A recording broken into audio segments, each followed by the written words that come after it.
Hello and welcome to The Gaggle, where we challenge and, if necessary, destroy media narratives. I'm George Szamuely. With me today, of course, is co-founder of The Gaggle, Peter Lavelle, host also of RT's talk show, Crosstalk. Well, Peter, there was quite an event yesterday at the White House where President Biden virtually announced a new agreement, a security, intelligence, defense cooperation agreement involving Australia, the United Kingdom, and the United States. And as first order of business, the United States and the United Kingdom will help provide Australia with nuclear-powered submarines.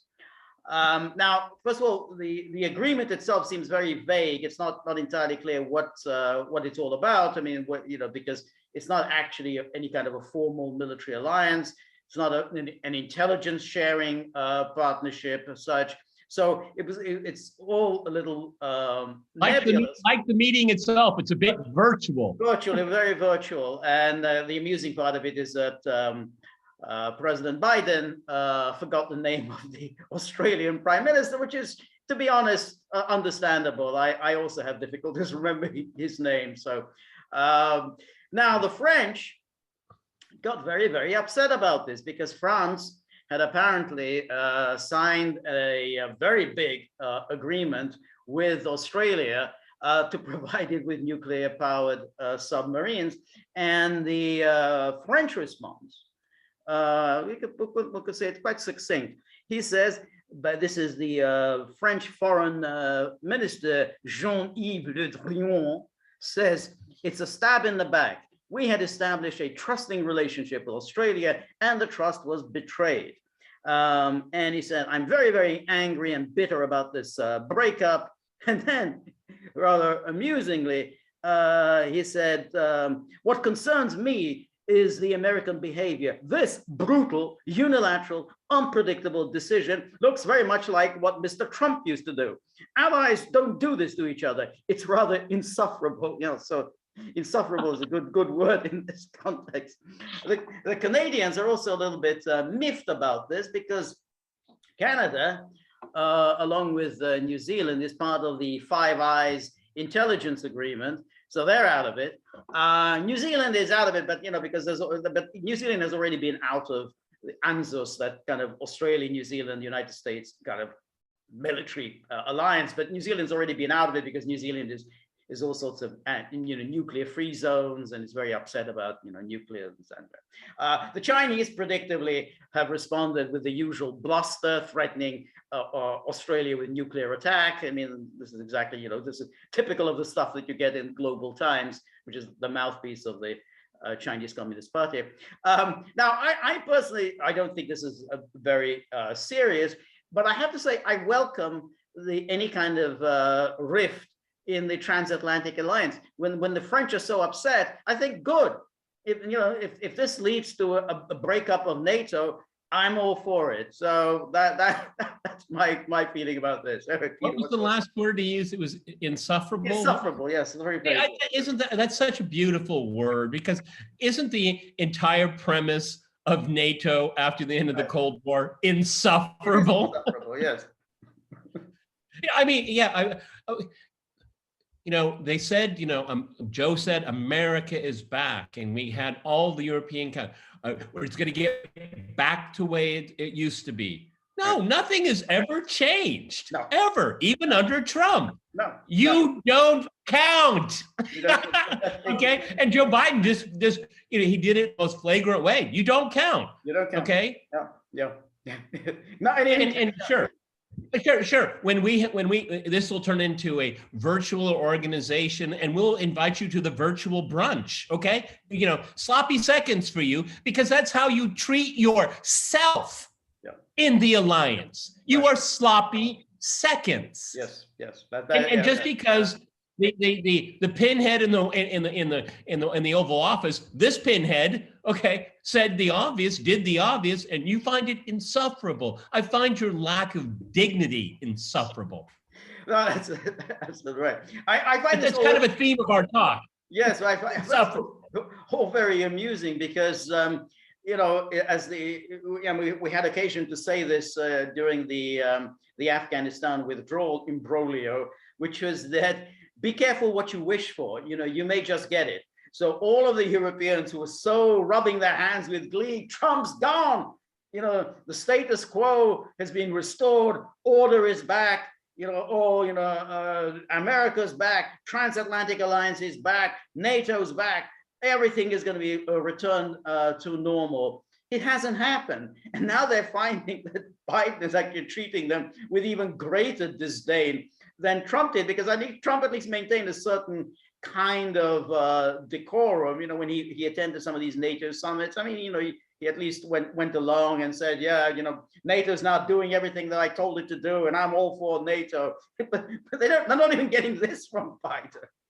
Yeah, and he was checking out the golf courses around the area. I mean, invest some money. Why waste your since you're here? Why waste the time? Okay, with these clowns. Okay, but the interesting thing is, George, I'm glad you brought this up, because Stoltenberg, he's NATO's over the horizon and out of area, and the next big challenge. Right. But when it comes down to brass tacks, they don't send him an email. Right. They're not even they're not even in a what's up group. Okay, no. the American administration did what it always does. Right. Okay, with 9/11 in Afghanistan, chop, get together. How many are you going to send to Iraq? Okay, no, it's not like we're going to have a buffet and talk about divvying up responsibility. No, that's when you get the email. Okay, show up, send this. Yes, that's right. Okay. And so it's just being done in a slightly different form. Really? Are you surprised? Is this insufferable? Right.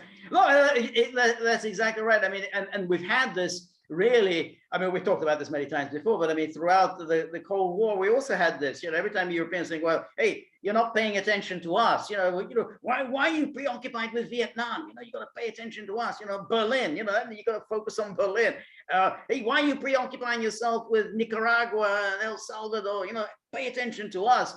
But that's the point. I mean, Americans don't. I mean, they really, they don't count, for the simple reason that they whenever they've been given an opportunity to go their own way, they chose not to do so.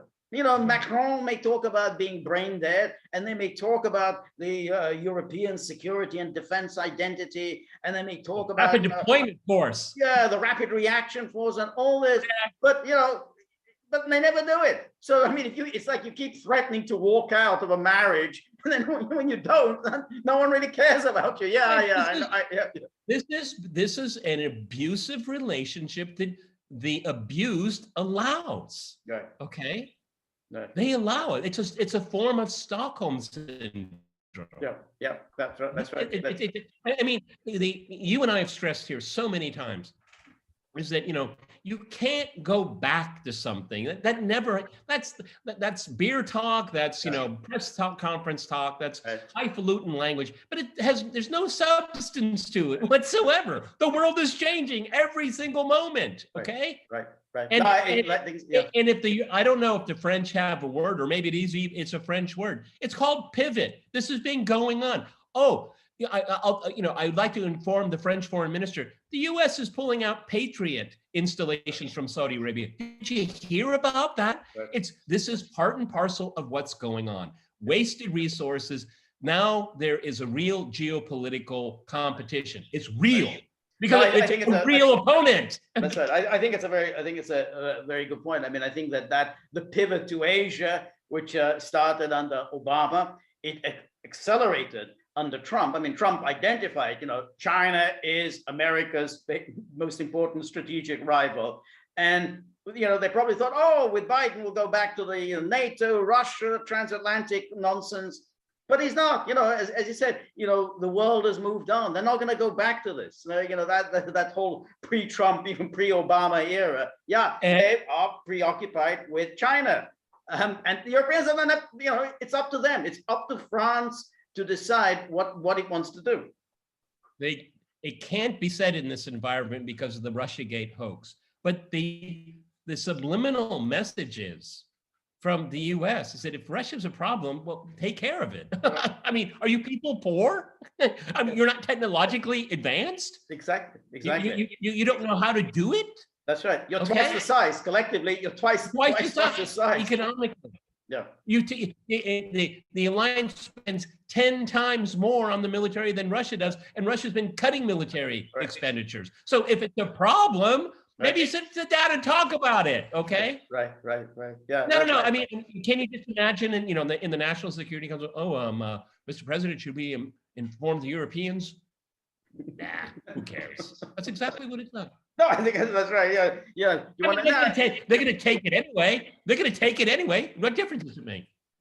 That's very true. I mean, it came as a kind of a little bit of a surprise for them. There they are. There's this virtual conference, and then they kind of hear about it. When the White House issues a statement, well, about this big $50 billion euro deal for nuclear-powered submarines. Ain't gonna happen. The Americans are gonna pocket the money. That's a lot of money that the French are suddenly. What a Trumpian thing to do! Yeah. What a Trumpian thing to do! It is a Trumpian thing to do. That's why he said, "Hey, this is the kind of thing we used to expect from Trump." Yeah, well, there it is. It's so much the worse for you in thinking, "Oh, great, Trump's gone, and everything is going to be back to normal." Build back better, and so on. And of course, Boris Johnson, he's doing his thing. The UK, always in with the Americans, always in the Americans' pocket. They don't care about France. They don't owe anything to the Europeans. So there it is. And Canada and Trudeau's another one who was delighted. He rejoiced at the downfall of Trump. So, Biden treats him with even less respect than Trump did. Well, at least Biden has some common sense there. I mean, what little costume was Trudeau wearing today? Well, at least he wasn't wearing the blackface, so that's a relief. Now, the bottom line, George, and I always have a great time doing this because we speak the obvious, okay, without all of these filters, okay? This is the way the relationship is. It is not a relationship of equals. It is not a relationship of mutually recognized interest and security threats. It never has been. No. And it's not now. So yes. I am not surprised by it at all, except for maybe the Jake Sullivans and what have thought, maybe we ought to be a little bit more sensitive with our friends. Right. But at the end of the day, it's like there's other things to do. Okay. That's right. And again, you then say, so what is Monsieur Le Drian planning? I mean, are you planning on walking out of NATO, or are you planning on just giving these interviews? It is insufferable. I mean, no escargot for you. No escargot. That's right. So, I mean, is that it? I mean, is that just going to be the usual go-to French response? It is insufferable the way the Americans treat us, and then everything just goes back. I mean, or are you actually going to plan on doing something about it? Are you going to plan on kind of actually ending this ridiculous alliance? No, of course not. I think it's going to, after this blows over, at the next whatever G7 summit, the next NATO summit, everything's going to be back to normal, and NATO is just stronger than ever. And to prove it, we're going to go really back into Afghanistan. We'll get back to you on that. Because most of our troops did latrine duty during the 20 years. Okay, we have to reassess. Okay, but of course they'll reassess at a wonderful buffet someplace. Absolutely. All right, and the point is here: the world is changing. Don't count on these kind of things. International relations and great power competition is not about friends, everybody. It's about interests. You will always take a country that has its head screwed on correctly will always take advantage of its own interests, even at the expense of its quote unquote friends. Well, because politics are no friends. And that's exactly right. And the fact is, NATO serves no interest. I mean, and it's been the dirty little secret of NATO ever since the end of the Cold. It serves no interest. It doesn't serve any of Europeans' interests. On the contrary, it actually threatens them, their peace and stability in Europe. It forces them to shell out money that they don't have for militaries that they don't need. Don't need. Yeah, so it never served any national interest, and so that's it. You're basically stuck with this alliance that you're clinging to, which doesn't actually do anything for you. Yeah, they should turn it into like a a weekly book club. I mean, they have the infrastructure, and they still can have the buffets. So I'm trying to be creative for these people. I know these are lavishly paid jobs, and all these perks and everything. Yeah. And of course, and they have all these jobs, all these, like, the gender inclusivity position. Then there's the diversity position. There's the fighting for gay rights position. So NATO's got a lot of lavish jobs, so probably good time to start typing up your CV to apply for one of those. It's about time. Yeah, I'll do the Biden whisper from time to time. I think it's effective. All right, everybody, we're on Locals. Please go to thegaggle.locals.com. George, how did your live stream go? It was good. It was good. It's always a lot of fun talking to gagglers. Are always coming up with interesting ideas, suggestions, questions. So I mean, it's a lot of fun. So I'm so happy that people, they tune in and stay. I mean, I talk for about an hour, so they stay and and paying attention and coming up with suggestions. It's very, very nice.